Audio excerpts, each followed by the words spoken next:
Bismillahirrahmanirrahim. Assalamualaikum warahmatullahi wabarakatuh. Bersama Bu Sulia di sini di SMP Sunan Giri Menganti dalam mata pelajaran PPKN kelas 8 tentang kedudukan dan fungsi Undang-Undang Dasar Negara Republik Indonesia tahun 1945 dalam sistem hukum nasional. Nah, anak-anakku, bagaimana kabarnya hari ini? Baik-baik saja. Sudah hadir semua pada pertemuan kali ini? Alhamdulillah. Sebelum pembelajaran dimulai, kita berdoa terlebih dulu agar ilmu kita nanti bisa bermanfaat, ya. Berdoa mulai. Selesai.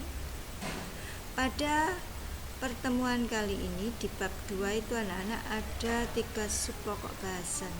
Untuk pertemuan kali ini kita akan membahas tentang materi yang A, yakni makna Undang-Undang Dasar Negara Republik Indonesia tahun 1945 dalam sistem hukum nasional.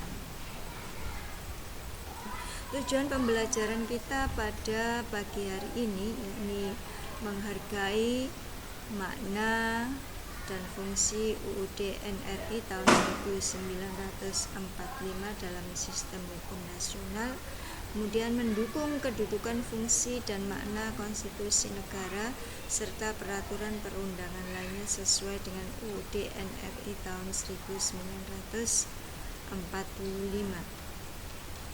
Nah, ini adalah isi dari pembukaan UUD 45 yang terdiri dari 4 alinea.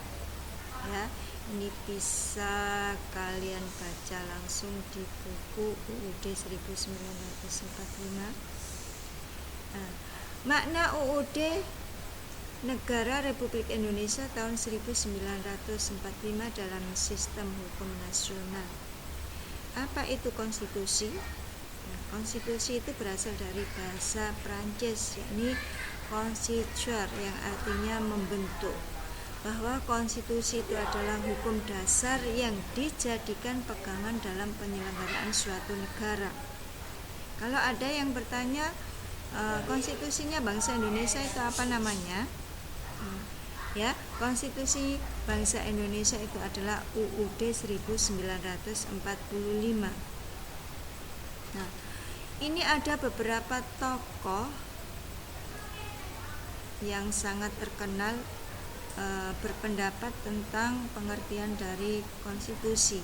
Ada yang namanya J.F. Strong, ada yang namanya Casey Ware, ada yang namanya S.E. Feiner, dan lain-lain, ya.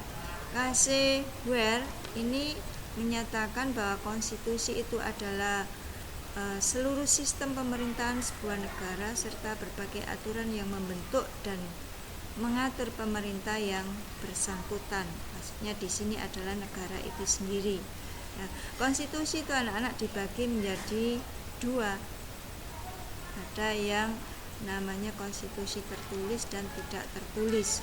Konstitusi tertulis itu merupakan konstitusi yang dituangkan dalam sebuah dokumen yang formal. Contohnya UUD 1945. Kemudian kalau konstitusi tidak tertulis, itu merupakan konstitusi yang tidak tertuang dalam dokumen formal. Contohnya adalah kebiasaan-kebiasaan atau kesepakatan-kesepakatan. Makna alinea pembukaan UUD NRI tahun 1945, ini ada pokok pikiran yang terkandung dalam pembukaan UUD NRI tahun 1945. Yakni pokok pikiran pertama yaitu Persatuan Indonesia. Maksudnya di sini adalah negara melindungi segenap bangsa Indonesia dan seluruh tumpah darah Indonesia dengan berdasar atas persatuan dengan mewujudkan keadilan sosial bagi seluruh rakyat Indonesia. Kemudian pokok pikiran yang kedua adalah keadilan sosial. Jadi negara itu hendak mewujudkan keadilan sosial bagi seluruh rakyat Indonesia. Kemudian pokok pikiran ketiga yakni kedaulatan rakyat. Jadi negara yang berkedaulatan rakyat itu berdasarkan atas kerakyatan dan permusyawaratan perwakilan. Sedangkan pokok pikiran yang keempat yakni ketuhanan dan kemanusiaan. dengan berdasar atas ketuhanan yang Maha Esa menurut dasar kemanusiaan yang adil dan beradab. Nah, makna alinea pembukaan UUD NRI tahun 1945 ini hubungan pokok-pokok pikiran dalam pembukaan UUD NRI tahun 1945 dengan sila-sila yang ada di Pancasila, yakni pada pokok pikiran yang pertama itu ada hubungannya dengan sila yang ketiga. Kemudian pada pokok pikiran yang kedua ada hubungan dengan sila kelima. Pada pokok pikiran yang ketiga ada hubungannya dengan sila yang keempat. Kemudian di pokok pikiran yang keempat itu ada hubungannya dengan sila yang kedua dan sila yang pertama. Nah, anak-anak, makna alinea pembukaan UUD NRI tahun 1945 ini memiliki makna sebagai berikut, yakni menjadi sumber motivasi aspirasi serta tekad perjuangan bangsa Indonesia. Kemudian menjadi sumber cita hukum dan moral yang ditegakkan baik dalam lingkup nasional maupun dunia.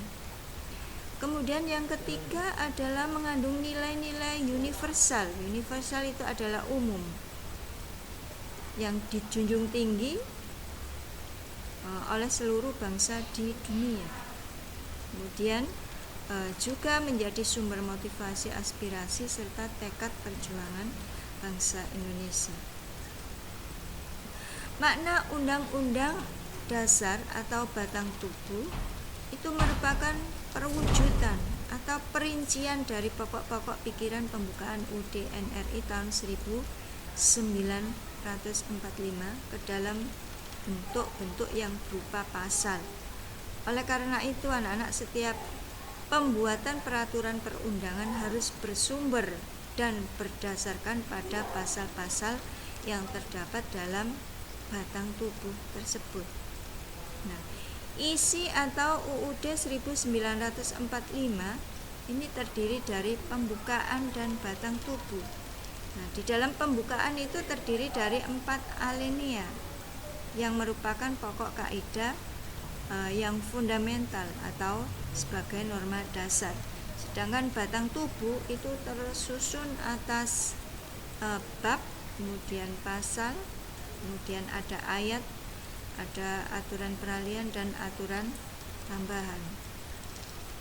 Nah, Undang-Undang Dasar atau Batang Tubuh NRI tahun 1945 ini memiliki 2 materi, yakni yang pertama itu adalah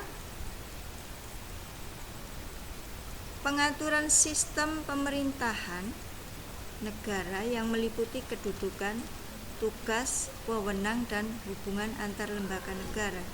Kemudian yang kedua adalah materi yang ada hubungannya negara dengan warga negara dan penduduknya yang mencakup berbagai bidang kehidupan seperti e-polisosbud ankam, yaitu ekonomi, politik, sosial, budaya, pertahanan, dan keamanan untuk mencapai cita-cita nasional bangsa Indonesia.